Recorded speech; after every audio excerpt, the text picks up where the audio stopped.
ডিভোর্সের পরে আমার স্বামী আমার হাতে একটা চিঠি দিয়ে বলল, আজ থেকে 6 মাস পরে তুমি এই চিঠিটা খুলে পড়বে। তখন আমি তাকে বললাম, লাগবে না আপনার চিঠি। যেখানে আপনিই জোর করে আমাকে ডিভোর্স দিলেন, সেখানে আমি আপনার চিঠি নিয়ে কি করব। এ কথা বলার পর সে আমাকে বলল, প্লিজ এই চিঠিটা নাও, এটাই আমার শেষ অনুরোধ। আর কিছুই বলবো না তোমাকে। ইচ্ছা না থাকা সত্ত্বেও তখন আমার চিঠিটা নিয়ে ব্যাগে রাখতে হলো। সবাই বলতে পারেন আমার ডিভোর্স কেন হলো।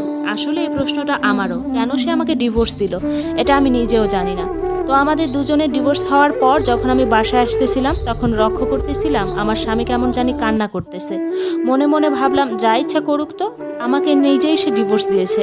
সে আমার স্বামী না, সে আমাকে ঠকিয়েছে। আজ থেকে ঠিক 4 বছর আগে আমি তার সাথে সম্পর্ক করে বিয়ে করেছিলাম, কিন্তু সে যে আমার সাথে এরকম করবে আমি কখনো ভাবতেও পারিনি। বাসায় আসার পর তো মা বাবা, আমার ননদ, আমার ভাবি সবাই আমাকে বকাবকি শুরু করলো। কেউ আমাকে ভালো চোখে দেখতো না। প্রতি রাতে ভাবতাম কি এমন করেছি আমি যে সে আমাকে ডিভোর্স দিল। অনেক কান্না করতাম, কান্না করতে করতে বালিশ ভিজে যেত। কখন যে নিজে ঘুমিয়ে যেতাম সেটাও ঠিক বলতে পারবো না। মাঝে মাঝে তো এমন হতো জাগতে জাগতে ফজরের আজানও দিয়ে দিত। এর মাঝে আমাদের বিবাহ বিচ্ছেদের 1 বছর হয়ে গেল। হঠাৎ করে মনে পড়লো আমার স্বামী তো আমাকে হাতে একটা চিঠি দিয়েছিল, যেটা 6 মাস পর খুলে পড়তে বলেছিল। মুহূর্তেই আমি যে ব্যাগে চিঠিটা রেখেছিলাম সেখান থেকে বের করে পড়তে শুরু করলাম। চিঠিতে আমার স্বামী লিখেছিল, প্রিয় মারিয়া, আমাকে ক্ষমা করে দিও তোমাকে ডিভোর্স দেওয়ার জন্য। খুব ইচ্ছে ছিল তোমাকে নিয়ে শখের একটা নীড় বাঁধবো, কিন্তু সেটা আর হলো না। জানো মারিয়া, স্বপ্নটা আমার স্বপ্নই রয়ে গেল। তুমি না জানতে চেয়েছিলা কেন আমি তোমাকে ডিভোর্স দিলাম? তাহলে শোনো, আমার ব্লাড ক্যান্সার ধরা পড়েছিল। ডাক্তার আমাকে বলেছিল সর্বোচ্চ আর 4 মাস আমি বেঁচে থাকতে পারবো। এরপর হয়তোবা দুনিয়াতে আমি থাকতেই পারবো না। কথাটা শোনার পর কি করব ভেবে পাচ্ছিলাম না।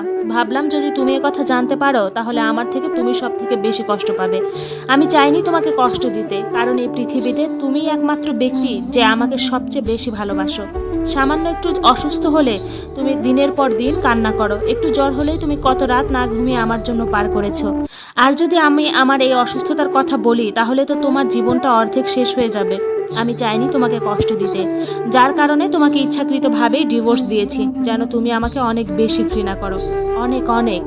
তোমার মন থেকে যেন একদমই চিরতরে মুছে ফেলো, আমার নামটাও যেন তোমার মুখে নিতে আর ভালো না লাগে। জানো মারিয়া, আমি তোমাকে অসম্ভব ভালোবাসি। তোমাকে ডিভোর্স দেওয়ার পর আমি অঝরে কান্না করেছি।